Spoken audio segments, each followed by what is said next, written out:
Hey everybody, it's Ricardo, and I'm here with Jack Skin from Rocksteady Studios, who has announced some stuff for Batman Arkham City. What is the big news that you guys are talking about? The big news today, Ricardo, is that Catwoman will be a playable character within Batman Arkham City. Now, this is a second playable character, which everybody was asking for in the original game, if you guys were doing a sequel, which you obviously were. Why Catwoman? Obviously, I'm sure there was no shortage of suggestions from the fans.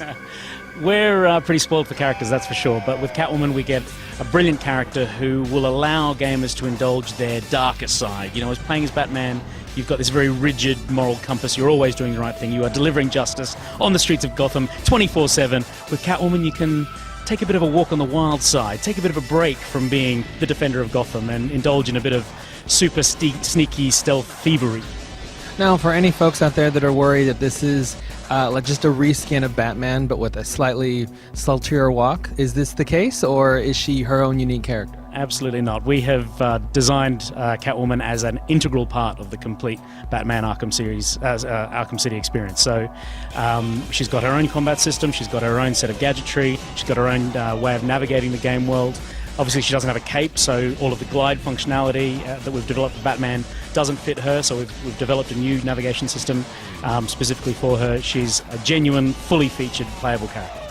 And this is going to include character progression, correct? So you are going to be able to level her up in certain areas? Well, you level up her armor and her abilities as Batman levels up as well. So the two of them have this sort of intertwined relationship throughout the game. You know, they're not allies.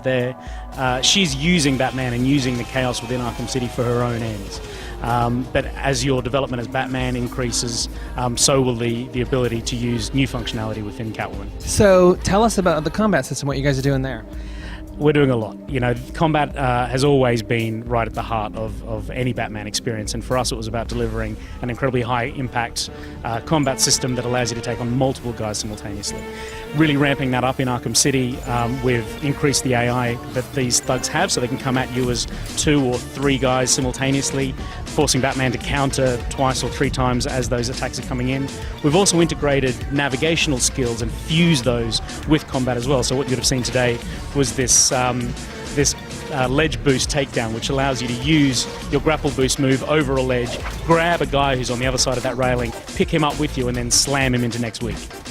Now, one of the big questions that does keep popping up is, you know, one of the challenges in the first game was going through the game without detective mode turned on all the time. So how are you guys tweaking things to ensure that people enjoy the gorgeous art that you've created through a not green hue? Well, you know, detective mode is a significant part of Batman's character, his personality as the world's greatest detective. This is key to him, so it's not something that we wanted to remove. We found in Arkham Asylum that it was used as a bit of an exploit because the information that you got from the game when in detective mode kind of outweighed what you got when you weren't in detective mode. So, you know, we've heard those comments loud and clear. We've maintained detective mode because, as I said, it's a really important part of the game, but we expect gamers will use it as a tool. When you need to use it, you'll switch it on, you'll get the information that you need, and then you'll switch it off. And by rebalancing the amount of information you get in those 2 different modes, I think we'll resolve all of the issues that we've heard out of Arkham Asylum. All right, so you guys are going to be on our stage at E3, so we are happy for this. Tell us when the next reveals we're gonna see happen. I mean, if I had to guess, there's Comic-Con, there's Gamescom, there's even PAX, and then hopefully the game's out. So, safe bet? It's going to be a reveal-a-thon between now and then. There's a lot coming, and we want to make sure that we don't just, you know, blow it all in one hit. We're kind of spreading it out right now between now and October. All right, well, thank you very much, sir. The game is looking great. And that is your latest update on Batman Arkham City. Be sure and check back on the site during E3, or we'll have a lot more. It'll be on our stage. And I guess it sounds like there's going to be stuff on the site a couple times for the rest of the year, so check it out.